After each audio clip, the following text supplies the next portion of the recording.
पेरियार का मतलब होता है ज्ञान का सागर।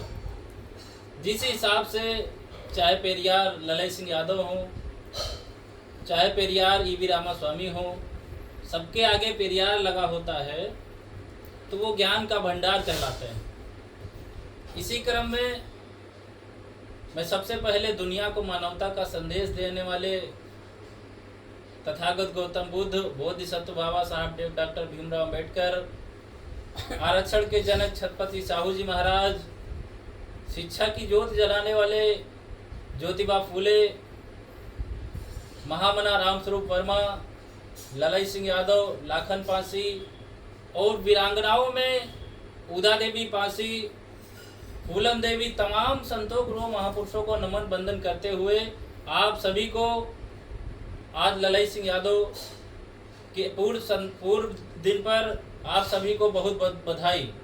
और साथ ही कहना चाहूँगा साथियों, उन्होंने एक बात कही थी। उन्होंने कहा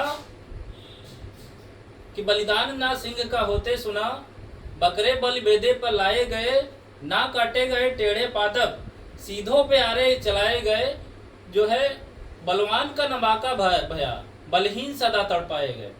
साथियों, जैसा कि अभी पूर्व वक्ताओं ने बताया, उनका झीझक स्टेशन के पास कठारा गांव पड़ता था। बड़े ही जो है उनका जीवन संघर्ष रहा। उन्होंने कई ऐसी लेख लिखे, कई ऐसी जो है रचनाएं लिखी जो कि समाज को जागृत करने के लिए, अगर हम यहाँ पर आते हैं, ललई सिंह यादव पे चित्र पे पुष्पांजलि करते हैं, ये सच्ची श्रद्धांजलि नहीं होगी।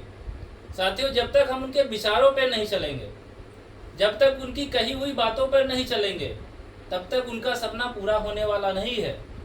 तो जो है चाहे वो अपनी जमीन बेचकर जो है सच्ची जो रामायण लिखे थे, उन्होंने तो सबसे पहले गए थे, जो बड़ी बड़ी प्रेस अभी भैया बता रहे थे, उनके पास गए नहीं, उनको ही जो है उनको तैयार हुआ छापने में। क्यों?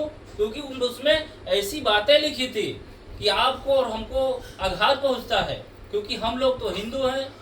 और उसमें हिंदू विरोधी बातें लिखी थी, जो कि माननीय लक्ष्मण यादव की बातों को मैं कोट करना चाहूँगा। वो कहते हैं कि कोई बच्चा आता है और सूर को फल को समझ के वो खा जाता है। तो ये इस ऐसी जो है मानसिकता को हम लोग जब तक बाहर नहीं निकलेंगे, जब तक ऐसी ढोंग आडंबर ऐसी कृतियों से हम लोग बाहर नहीं निकलेंगे, तब तक जो है समाज का भला होने वाला नहीं है। ऐसे तमाम ऐसे महापुरुष हुए हैं जो अपना जीवन, सारा जीवन जो है हम लोगों के समाज में खपा दिया, लेकिन आज हम लोग कहाँ पर खड़े हुए हैं। आज हमको जो बताया जाता है, हम तो बिना जो है जाने माने जो है बिना जाने जो है मान लेते हैं। तो आजकल जो युवा साथी है, जो पढ़ा लिखा साथी है, वो तो अपनी तर्क और विवेक की बुद्धि से आजकल तो जो भी सोचने समझने की क्षमता जिसके पास होती है, वो तो मान लेते हैं कि हाँ ये चीज़ सही है।